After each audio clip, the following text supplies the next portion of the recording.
कहते हैं एक बीवी अपने शौहर की जान बचाने के लिए अपना सब कुछ कुर्बान कर देती है। वो अपना घर बेच देती है, अपने गहने बेच देती है, अपनी हर खुशी तक को दांव पर लगा देती है। लेकिन अगर वो घड़ी आ जाए जब उसे अपना वजूद ही बेचना पड़ जाए तो ये जालिम दुनियाओं से कैरेक्टर लेस बोल देती है। हालांकि सच तो ये है कि बेचने वाली कभी वो खुद नहीं होती, ये उसकी मजबूरी होती है जो उसे अपनी रूह का सौदा करने पर मजबूर कर देती है।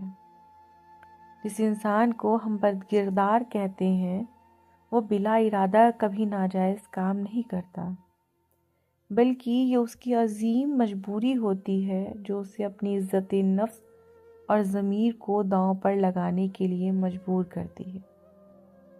आज एक ऐसी ही कहानी सुनिए जहां मायरा टूट रही थी। उसका पति अरमान मौत के करीब था और एक आदमी जिस पर दोनों भरोसा करते थे मायरा की मजबूरी को अपनी गंदी चाहत बना बैठा था। आज फैसला आपको करना है कि गलती मायरा की थी या गुनाह उस दुश्मन दोस्त का था। शिमला की उन बर्फीली सुबहों में जब पहाड़ों पर पहली रोशनी आती है तब लोग अपनी चाय की पहली चुस्की ले रहे होते हैं, पर मायरा उस वक्त हॉस्पिटल के लंबे और सूने कॉरिडोर्स में अरमान की सांसों को गिन रही थी। अरमान की सांसें हर गुजरते दिन के साथ कम हो रही थीं। मायरा के पास उसे बचाने के लिए सारी उम्मीदें थीं, पर देने को कुछ भी बाकी नहीं था। उसकी ज़िंदगी में सिर्फ एक इंसान था जिसने मदद का हाथ बढ़ाया था, और फिर वही हाथ मायरा की खामोशी को दर्द की जंजीर बना गया। उस दिन मायरा ने समझा, मजबूरी इंसान से कुछ भी करवा सकती है, पर रूह को जिंदा रखता है सिर्फ प्यार, चाहे दुनिया उसे गुनाह का नाम ही क्यों ना दे दे। अरमान और मायरा की शादी भले ही अरेंज मैरिज थी, पर उनके दिलों की जुगलबंदी देखकर लगता था जैसे खुद रब ने उनके बीच कोई मजबूत धागा बांध दिया हो। अरमान सैन फ्रांसिस स्कूल में एक फिजिक्स टीचर था और मायरा मॉल रोड पर अपने छोटे से हैंडक्राफ्ट स्टोर से रोशनी फैला रही थी अरमान की जिंदगी में। उनका प्यार इतना गहरा था कि लोग हैरत से पूछते थे, अरेंज मैरिज और इतना अटूट प्यार। एक दिन मायरा स्टोर बंद करके थकी हारी घर पहुंची। देखा अरमान ने चाय बनाकर रखी हुई थी उसके लिए। उसने कप बढ़ाते हुए मायरा के हाथ को चूमा और कहा, इतनी मेहनत क्यों करती हो? मैं कमा तो रहा हूं ना। तुम मेरी धूप हो, अगर तुम थक जाओगी तो मेरी दुनिया में अंधेरा छा जाएगा। मायरा ने प्यार से अरमान की गर्दन पर हाथ फेरते हुए कहा, आपके लिए ही तो सब कुछ है। आप है तो मैं सब कुछ संभाल लूंगी, और जब तक मैं आपके लिए चाय नहीं बना देती मेरी थकान नहीं उतरती। अरमान मायरा को अपनी बाहों में भरते हुए बोलता है, तुम मेरी सिर्फ बीवी नहीं हो मायरा, तुम मेरे लिए खुदा की भेजी हुई दुआ हो।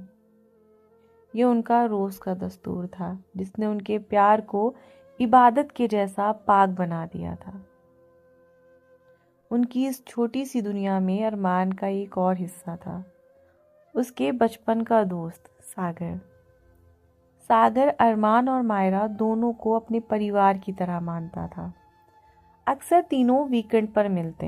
एक शाम सागर ने मायरा की तारीफ की। सागर ने कहा, यार अरमान, तुम बहुत खुशनसीब हो। ऐसी हमसफ़र किस्मत वालों को मिलती है जो तुम्हारा घर, तुम्हारा दिल और तुम्हारा बिजनेस सब संभालती है। अरमान गर्व से सीना चौड़ा करके बोला, अरे यार, मायरा ही तो मेरी ताकत है, और तुम मेरी रीढ़ की हड्डी हो। सागर, तुम हमेशा मेरे साथ रहे हो। जानता हूँ जब भी मुझे तुम्हारी ज़रूरत होगी तुम बस एक आवाज़ पर हाजिर हो जाओगे। मायरा मुस्कुराई। उसे लगा अरमान के पास दोस्ती के रूप में एक मजबूत सहारा है। पर वो भयानक दिन आया जब अरमान की तबीयत अचानक बिगड़ गई। हॉस्पिटल के टेस्ट ने मौत का फैसला सुनाया। किडनी फेलियर, लंबी डायलिसिस, दर्दनाक इंजेक्शंस और महंगी दवाइयों का सिलसिला शुरू हो गया। मायरा का दिल टूटकर चूर चूर हो गया था, पर उसने अपने आंसुओं को अंदर ही निगल लिया और अरमान के सामने एक मजबूत दीवार की तरह खड़ी रही। उसने पल भर भी नहीं सोचा, अपनी पूरी सेविंग्स लगा दी। फिर माँ का दिया हुआ एक एक जेवर, हर एक निशानी, सब कुछ बेच दिया, लेकिन अरमान के इलाज में कोई भी देरी नहीं की। आखिर में प्यार से सजाया हुआ घर भी गिरवी रख दिया।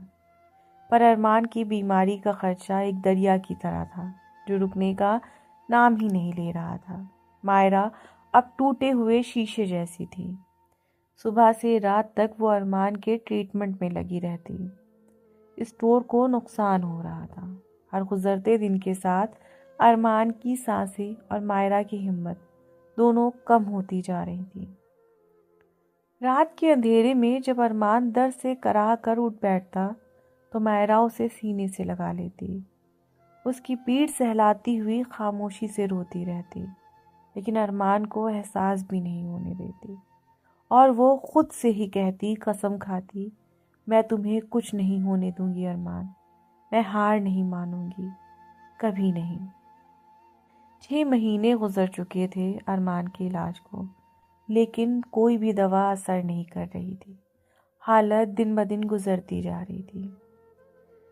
सागर अपने कंपनी प्रोजेक्ट ख़त्म करके इंडिया वापस आया। जब वो लौटा तो उसे अपने दोस्त अरमान और उसकी वाइफ मायरा की बहुत याद आई। मिलने की खुशी में वो सीधा एयरपोर्ट से उनके घर आ गया। वहाँ का हाल देखकर वो हैरान रह गया। घर में खामोशी थी और अरमान की तबीयत बहुत ज़्यादा ख़राब लग रही थी। वो बहुत ही कमज़ोर लग रहा था। मायरा बहुत थकी हुई और परेशान लग रही थी, जैसे वो अकेले किसी बड़े परेशानी से गुजर रही हो। और हकीकत भी यही थी। पूछने पर मायरा ने हिम्मत करके अरमान की लंबी बीमारी और इलाज के बहुत ज़्यादा खर्च के बारे में बताया। सागर को अरमान की ये हालत देखकर बहुत बुरा लगा। वो जानता था कि अरमान अपनी इज्जत की वजह से किसी से हेल्प नहीं लेगा। इसीलिए एक शाम सागर ने मायरा को अकेले में बात करने के लिए रोका। मायरा, मुझे पता है तुम दोनों किस बड़ी मुश्किल में हो। मैं तुम्हें इस तरह परेशान नहीं देख सकता। प्लीज़ मुझे तुम्हारी और अरमान की मदद करने दो। वो मेरे भाई जैसा है। मायरा की आंखें भर आईं। उसने धीमी आवाज़ में कहा, सागर, तुम्हारे सपोर्ट के लिए शुक्रिया, लेकिन अरमान को अच्छा नहीं लगेगा। वो नहीं चाहेगा कि हम किसी से हेल्प लें। सागर ने जल्दी से कहा, अरमान को पता भी नहीं चलेगा। तुम बस मुझे बताओ तुम्हें क्या चाहिए। मैं ये सब तुम्हारी और अरमान की दोस्ती के लिए कर रहा हूँ। सागर ने अरमान से छुपकर मायरा की मदद करना शुरू कर दी और उससे वादा किया कि वो अरमान को कुछ भी पता चलने नहीं देगा। सबसे पहले उसने चुपके से अरमान के छोटे मोटे बिल्स भर दिए, जिससे मायरा को थोड़ा आराम मिला। फिर वो बाजार से महंगी और ज़रूरी दवाइयाँ लाकर मायरा को देने लगा ताकि इलाज ठीक से चलता रहे। धीरे धीरे वो मायरा के साथ हॉस्पिटल जाने लगा, जहाँ वो डॉक्टर से बात करता और पेपर वर्क में मायरा की मदद करता। ये सब सीक्रेट में होता रहा। अरमान अपनी बीमारी की वजह से कमज़ोर था और ज़्यादा ध्यान नहीं दे पाता था, इसीलिए सागर को अपनी मदद जारी रखने का मौका मिलता रहा। सागर और मायरा दोनों मिलकर अरमान को ठीक करने के लिए चुपके से सब कुछ कर रहे थे। लेकिन इस दो तरफा स्ट्रगल में सागर के दिल में एक नई आग लग रही थी। अरमान के लिए मायरा का सच्चा प्यार और उसकी बेहतरी के लिए की गई दिन रात की कोशिश देखकर सागर उसकी तरफ खिंचा चला जा रहा था। मायरा की खूबसूरती और उसकी टूटी हुई हिम्मत में भी सागर को एक ऐसी कशिश नजर आती थी जो उसे बेचैन कर रही थी। सागर खुद को रोकने की बहुत कोशिश करता। वो बार बार सोचता ये गलत है, वो अरमान की बीवी है, तेरे बेस्ट फ्रेंड की बीवी। लेकिन वो मायरा के पास जाने, उससे मिलने और बात करने से खुद को रोक ही नहीं पाता था। उसकी अच्छी नीयत अब एक खतरनाक राह ले चुकी थी। सागर का ध्यान अब पैसे और दवाइयों से ज़्यादा मायरा पर रहने लगा था। वो अरमान की फिक्र करना भूल चुका था। रात के अंधेरे में जब मायरा अरमान के पास थक कर लेटी होती तो उसके फ़ोन पर सागर के मैसेजेस आते। सागर कहता, तुम इतनी थक जाती हो मायरा। उसका दूसरा मैसेज होता, काश तुम खुश होती, तुम्हारी मुस्कुराहट कहीं खो गई है। कभी उसका मैसेज आता कि मुझे तुम्हारी फिक्र है बहुत ज़्यादा, मैं तुम्हें ऐसे नहीं देख सकता। मायरा को अब सागर की नीयत पे शक होने लगा था। उसने तुरंत इस मैसेजेस को इग्नोर कर दिया और कोई रिप्लाई नहीं किया। जब भी सागर स्टोर पर आता तो मायरा बिजी होने का नाटक करती। वो हर हाल में उससे अकेले में मिलने से कतराती थी। उसने सागर से दूरी बनाए रखने की जी तोड़ कोशिश की, मगर वो इस सब अरमान को बता नहीं पाई। उसकी टूटी हुई हिम्मत और शर्म उसे बोलने नहीं दे रही थी।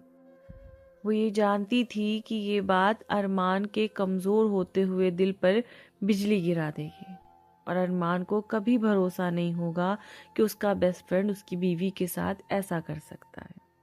मायरा इस नए अकेलेपन और खौफ के बोझ तले दबती जा रही थी, जबकि अरमान को अब भी सागर में अपने सबसे अच्छा दोस्त नजर आता था। वक्त करवटें बदल रहा था, मगर अरमान की सेहत में कोई सुधार नहीं आ रहा था। मायरा ने अपनी तरफ से हर मुमकिन कोशिश की थी, छोटे बड़े देसी विदेशी हर तरह के इलाज किए, पर अब दवाइयां भी बेअसर होती जा रही थी। एक दिन अरमान की हालत अचानक से बिगड़ गई। मायरा उसे लेकर हॉस्पिटल भागी। डॉक्टर ने कुछ देर चेकअप किए और फिर मायरा के सामने एक दर्दनाक सच्चाई रखते हुए कहा, मिसेस मायरा, हमें अफसोस है अब कोई भी दवा या इलाज काम नहीं कर रहा है। अरमान के पास अब ज़्यादा वक्त नहीं है। साफ कहें तो किडनी ट्रांसप्लांट के बिना अरमान का बचना नामुमकिन है। ये सुनते ही मायरा का कलेजा मुंह को आ गया। उसने तुरंत आंखों में आंसू और होठों पर हिम्मत लाकर कहा, आप मेरी किडनी ले लीजिए, मैं अभी तैयार हूँ अपनी किडनी अरमान को देने के लिए।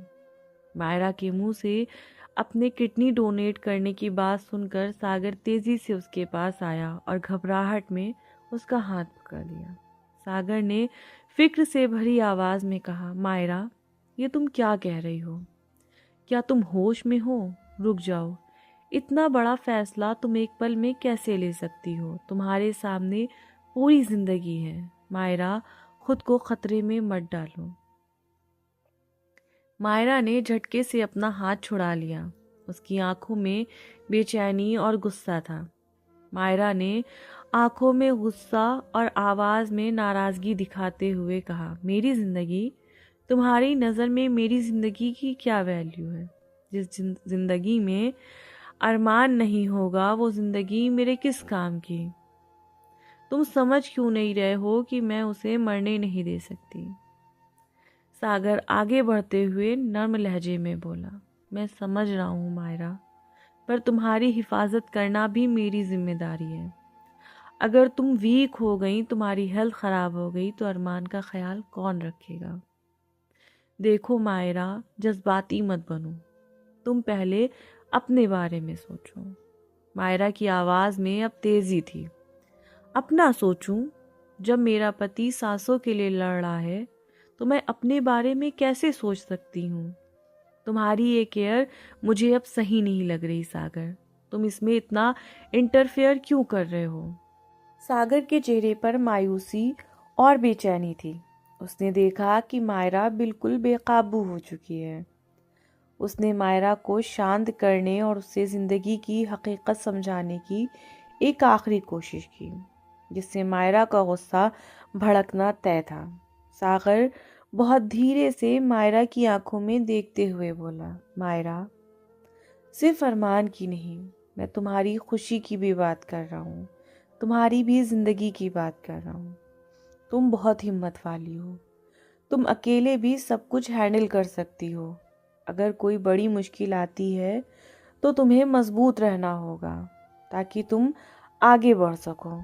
मैं बस ये कहना चाहता हूँ कि जब तुम्हें सहारे की सबसे ज़्यादा ज़रूरत होगी तो मैं हमेशा तुम्हारे साथ रहूँगा, हर हाल में, अरमान के साथ भी और अरमान के बाद भी। ये सुनते ही मायरा का खून खौल उठा। सागर ने अरमान के फ्यूचर को लेकर जो बात की थी और जिस तरह से उसने हमेशा तुम्हारे साथ रहने का वादा किया था, मायरा समझ गई थी कि सागर का इशारा किस तरफ था। और फिर मायरा का हाथ तेजी से उठा और उसने जोर से सागर के गाल पर थप्पड़ दे मारा। आवाज की गूंज हॉस्पिटल के कॉरिडोर में गूंज गई। मायरा गुस्से और नफरत से कांपते हुए बोली, बस, तुम्हारी हिम्मत कैसे हुई ऐसी बात बोलने की? तुम होते कौन हो जो मेरे फ्यूचर के बारे में ऐसी बातें सोचो? तुमने तुमने मेरी मदद का गलत मतलब निकाला। मैं तुम्हें अब इस हॉस्पिटल में दोबारा नहीं देखना चाहती, निकल जाओ यहाँ से। सागर बिल्कुल सख्त खड़ा था, उसके गाल पर निशान था, पर उसकी आंखों में गलती का एहसास और मायरा को खोने का डर साफ दिख रहा था। मायरा गुस्से में कांपते हुए तेज से चीख कर बोली, निकल जाओ यहाँ से सागर, मैं तुम्हारी शक्ल भी नहीं देखना चाहती। सागर वहां से चला गया। टेस्ट हुए और डॉक्टर ने निराशा से सिर हिलाया। Mrs Myra, I am sorry, आपकी किडनी मैच नहीं कर रही, हमें बाहर से डोनर ढूंढना होगा। मायरा ने हार नहीं मानी और कुछ दिनों की जद्दोजहद के बाद आखिरकार एक डोनर मिल गया। डॉक्टर ने मायरा को कॉल करके बताया, डोनर मिल गया है, पर हमारे पास वक्त बहुत कम है। अरमान की हालत बिगड़ती जा रही है, हमें 2 दिन के अंदर ये सर्जरी हर हाल में करनी होगी, वरना अरमान को बचना मुश्किल हो जाएगा। इस पूरे इलाज का और ट्रांसप्लांट का खर्चा 25 लाख आएगा। मायरा के लिए ये रकम एक पहाड़ जैसी थी।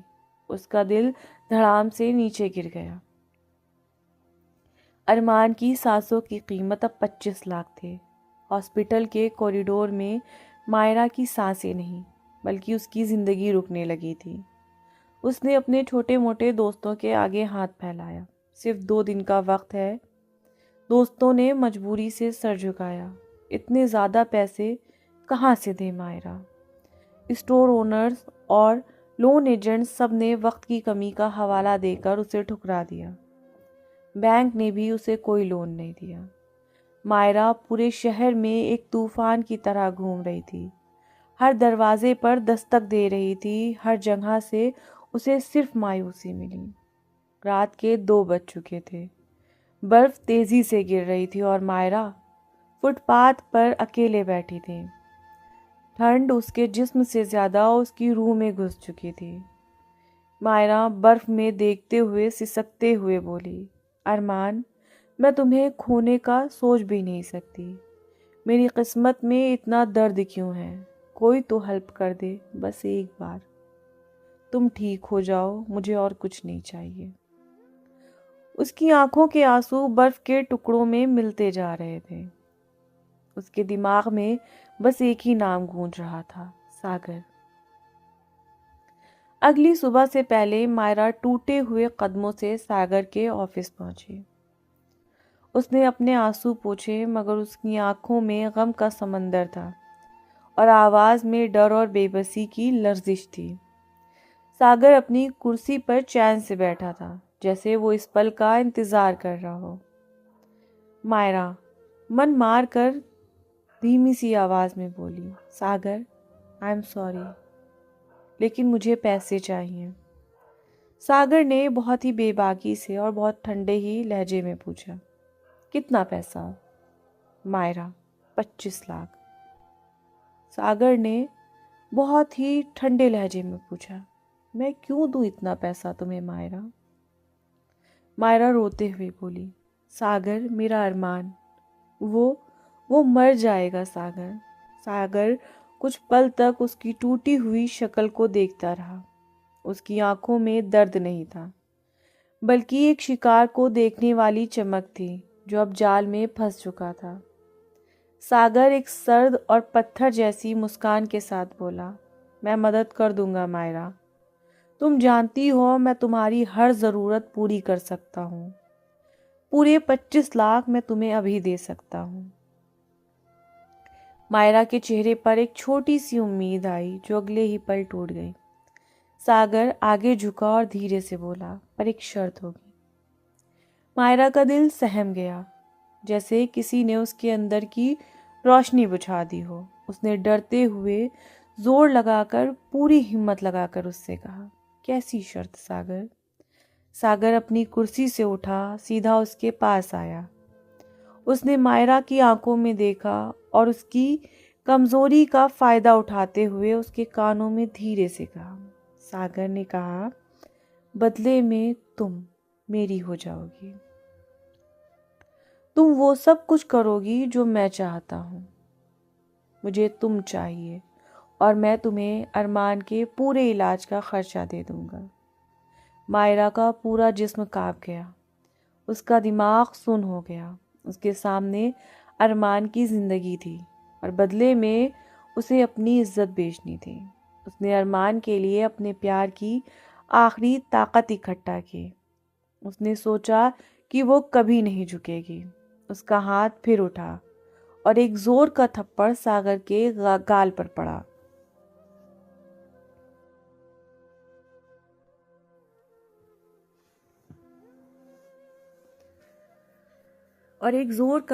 सागर के गाल पर पड़ा।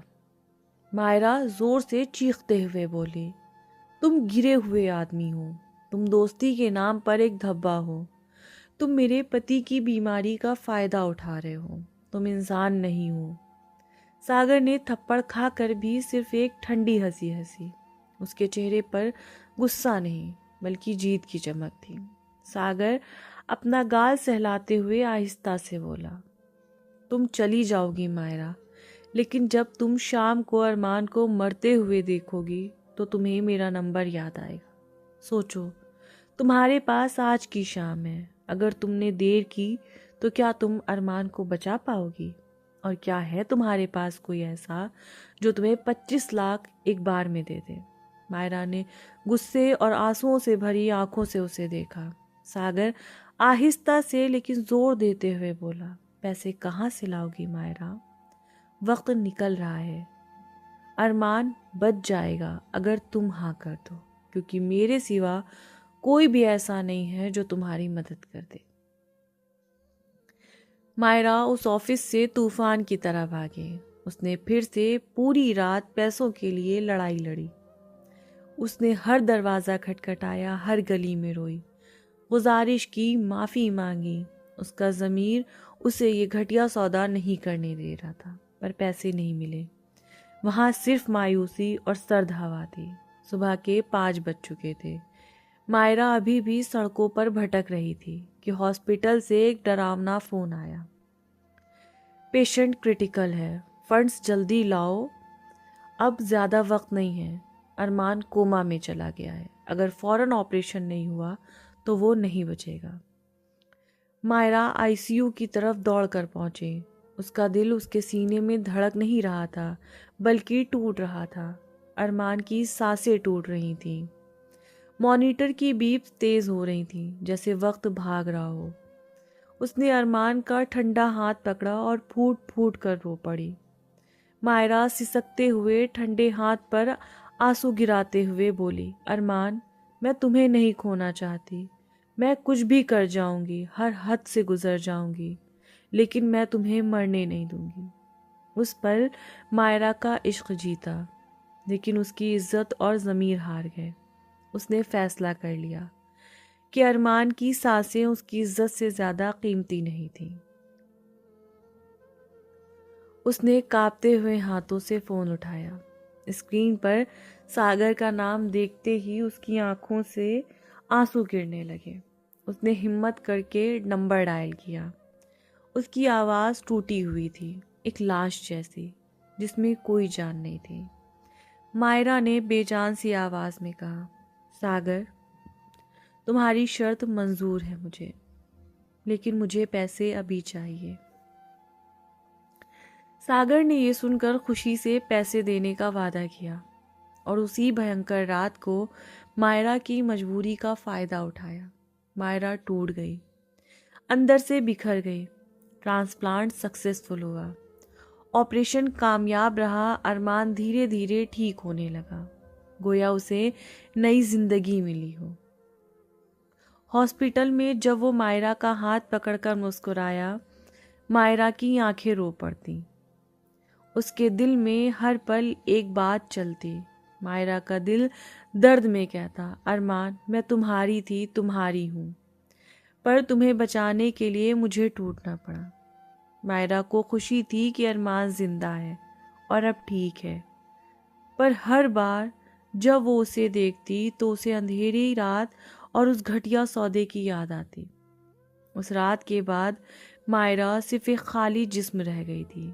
उसकी आंखों की चमक चली गई थी, जो अब हमेशा भीगी रहती थी। वो अंदरूनी तौर पर बिल्कुल सुन्न हो चुकी थी, जैसे उसकी रूह उसके जिस्म से जुदा हो चुकी हो। जब वो आईना देखती तो उसे अपनी शक्ल पहचानना मुश्किल लगता था। उसे लगता था कि वो पहली वाली मायरा अब मर चुकी है, जो सिर्फ अरमान की थी। शर्म और गुनाह का बोझ उसके दिल पर एक पत्थर की तरह बैठ गया था, जो उसे हर पल घोट रहा था। पर सागर का जुनून अब रुकने वाला नहीं था। उसने अब मायरा पर अपना पूरा हक समझ लिया था। वो मायरा को रोज मैसेजेस भेजता, डिमांड्स करता, धमकी देता, मिलना होगा, मैं तुम्हें ऐसे नहीं छोड़ सकता, तुम मेरी मोहब्बत हो, तुम अब सिर्फ मेरी हो। मायरा डर रही थी, पर जी रही थी सिर्फ अरमान की खुशी के लिए कि अरमान बच गया था। अरमान ने जल्द ही नोटिस किया कि मायरा बदली बदली है। वो अक्सर चुप रहती, हमेशा सहमी हुई, उसके गले लगने से भी घबरा जाती थी, हमेशा उससे दूर दूर रहती थी। एक सुबह मायरा किचन में थी और उसका फ़ोन चार्ज पे लगा था। मायरा के फ़ोन पे कॉन्टिन्यू सागर के कॉल और मैसेजेस आ रहे थे। अरमान ने हिचकिचाते हुए मायरा का फ़ोन उठाया। स्क्रीन पर सागर के मैसेजेस थे। मायरा, कल याद है तुम्हें, कितनी हसीन शाम थी, हम दोनों ने कितना प्यार किया था, तुम मेरे बिना अधूरी हो मायरा, प्लीज आज मिलने आ जाओ। अरमान का दिल शिमला की बर्फ से भी ज्यादा ठंडा हो गया। उसने बेचैनी में सागर को फोन किया और उससे मिलने को कहा। सागर ने कहा कि वो ऑफिस में है और वो वहीं आ जाए। अरमान बिना एक पल देर किए सागर के ऑफिस पहुंच गया। और हाँ, जब मैंने उसे एक छोटा सा डायमंड पेंडेंट दिलवाना चाहा तो उसने एक बड़ा सा डायमंड पेंडेंट लिया और उसने मुझसे ये बात साफ साफ कही कि वो अब ऐसी जिंदगी नहीं जी सकती जो उसे तुम्हारे साथ कंगाल होकर जीना पड़ रही है। अरमान, वो तुम्हें प्यार नहीं करती, वो तुम्हारी हैसियत से प्यार करती थी और तुम्हारी हैसियत तुम्हारी बीमारी के साथ चली गई। अरमान ने सिर हिलाते हुए खुद से लड़ते हुए कहा, नहीं नहीं, ये सच नहीं हो सकता, मेरी मायरा ऐसी नहीं हो सकती। सागर ने आखिरी वार करते हुए कहा, तुम आज भी उसे डिफेंड कर रहे हो क्योंकि तुम सच का सामना नहीं कर पा रहे हो। मायरा की झूठी मोहब्बत ने तुम्हें कमजोर कर दिया है। मेरी बात मानो अरमान, अगर तुम उसे अपनी जिंदगी से नहीं निकालोगे तो वो तुम्हें पूरी तरह तबाह कर देगी। वो एक गोल्ड डिगर है और मैं ये जानता हूँ क्योंकि मैंने उसे वो दौलत दिया है जिसके लिए वो तुम्हारे पास से मेरे पास आई थी। अरमान, वो मेरी जगह किसी और के पास भी जा सकती थी, तब तो तुम्हें सच पता भी नहीं चलता। अब फैसला तुम्हारा है कि तुम्हें क्या करना है। ये सब सुनकर अरमान का गुस्से और दर्द से हाल बुरा हो गया था। उसका प्यार का हर झूठा ख्वाब टूट गया था। उसकी आंखों में सिर्फ एक तस्वीर थी, पैसों की लालची मायरा की। सागर खामोशी से मुस्कुराया और अरमान के दिल में नफरत का बीज बो दिया था।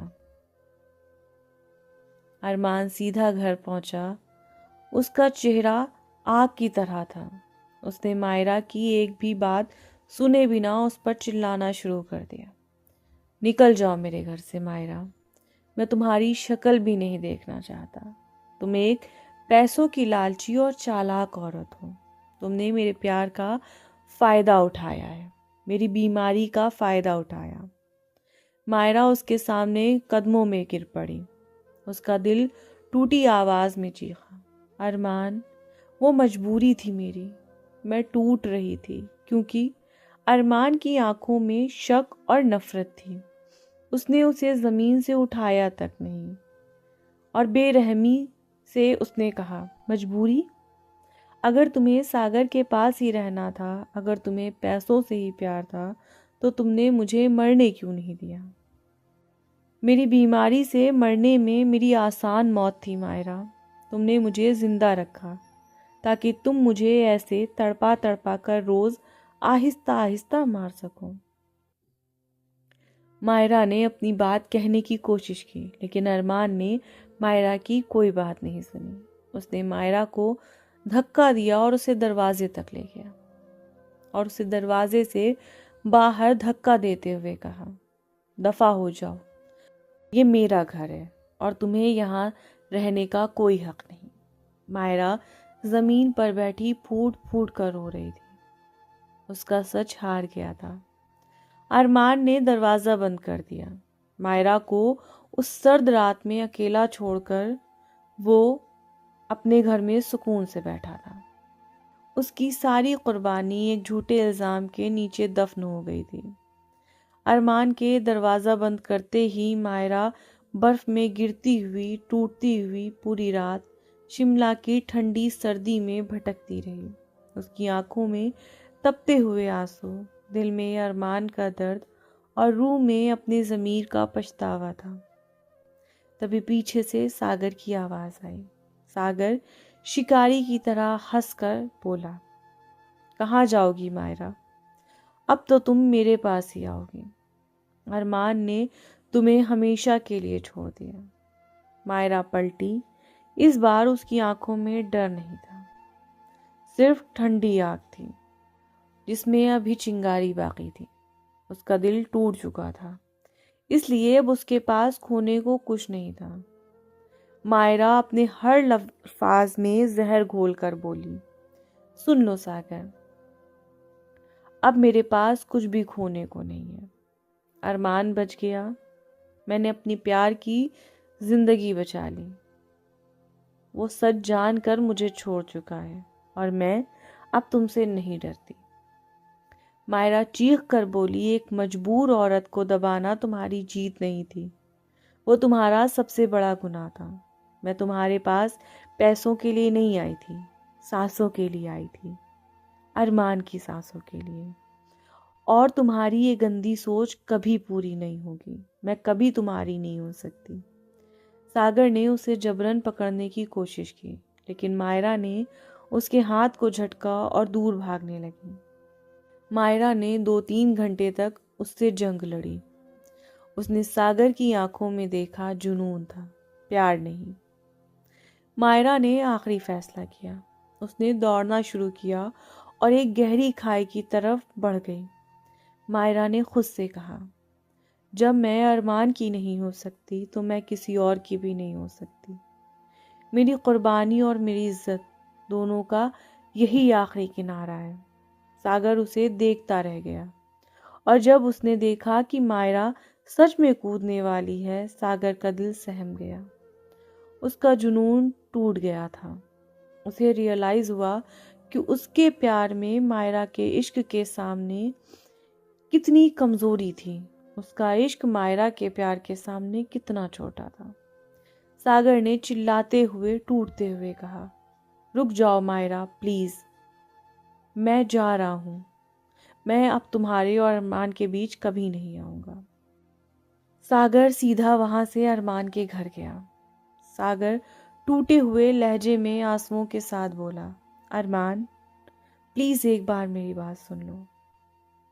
अरमान ने उससे बात करने से मना कर दिया। सागर उसके पैरों पे गिर गया। प्लीज एक बार मेरी बात सुन लो। मैं एक गिरा हुआ आदमी हूँ। मायरा सच्ची है। मैंने तुम्हें झूठ बोला था कि वो गोल्ड डिगर है। वो मजबूरी में मेरे पास आई थी और मैंने उसकी इज्जत का सौदा किया। सागर ने अरमान के सामने पूरा सच उगल दिया। कैसे मायरा ने उसे थप्पड़ मारा, कैसे वो बचने की कोशिश करती रही और कैसे उस रात जब अरमान के बचने की कोई उम्मीद नहीं थी तब वो उसके पास अपनी इज्जत का सौदा करने गई। और आज जब सागर ने उसे पाने की कोशिश की तो वो कैसे मरने जा रही थी। अरमान का दिल टूट गया। उसके दिल में गिल्ट का पहाड़ टूट पड़ा। उसकी आंखों से आंसू बहने लगे। उसने अपनी बेइंसाफी को पहचाना। उसने फौरन मायरा को ढूंढना शुरू किया। पूरा दिन गुजर गया। मॉल रोड पर एक बेंच पर बर्फ में भीगी हुई उसे मायरा बैठी हुई दिखी। अरमान दौड़कर मायरा के पास पहुंचा। उसने दर्द से भरी हुई आवाज से कहा, मायरा मैं माफ़ी के लायक तो नहीं क्योंकि मैंने तुम पर भरोसा नहीं किया, लेकिन फिर भी हो सके तो मुझे माफ़ कर दो। मैं ये तुम्हें समझ नहीं पाया। तुमने सब कुछ मेरे लिए किया, यहाँ तक कि तुमने अपना वजूद भी मेरे लिए बेच दिया, लेकिन मैं वो इंसान नहीं बन पाया जो तुम पर भरोसा करता। मैं वो इंसान ही नहीं रहा जिसे तुमने बचाया। मायरा रो पड़ी। उसका सारा दर्द, सारी तकलीफ आंसुओं में बह गए। मायरा ने धीरे से अरमान को गले लगाकर मोहब्बत से कहा, अरमान मैं गलत थी पर मेरा प्यार कभी गलत नहीं था। मैं नहीं चाहती थी कि तुम्हें कभी भी पता चले कि मैंने तुम्हें बचाने के लिए क्या नहीं किया। अरमान ने उसका ठंडा हाथ पकड़ा और प्यार से उसे थामा और कहा, अगर तुमने मुझे माफ़ कर दिया हो तो चलो जिस जगह हम टूट गए थे वहीं फिर से शुरू करते हैं। सागर ने वो शहर हमेशा के लिए छोड़ दिया। अरमान और मायरा की कहानी प्यार की नहीं बल्कि कुर्बानी की थी, और ऐसी कुर्बानी सिर्फ असली प्यार वाले ही दे सकते हैं। अब आप बताइए कि अगर आप मायरा की जगह होते तो अपने प्यार को बचाने के लिए क्या करते? अगर आपको ये स्टोरी पसंद आई हो तो लाइक और शेयर ज़रूर करिएगा, और ऐसी ही और भी स्टोरीज़ के लिए मेरे चैनल को सब्सक्राइब करना नहीं भूलिएगा, क्योंकि यहाँ जज्बात लफ्ज़ों में बदल जाते हैं।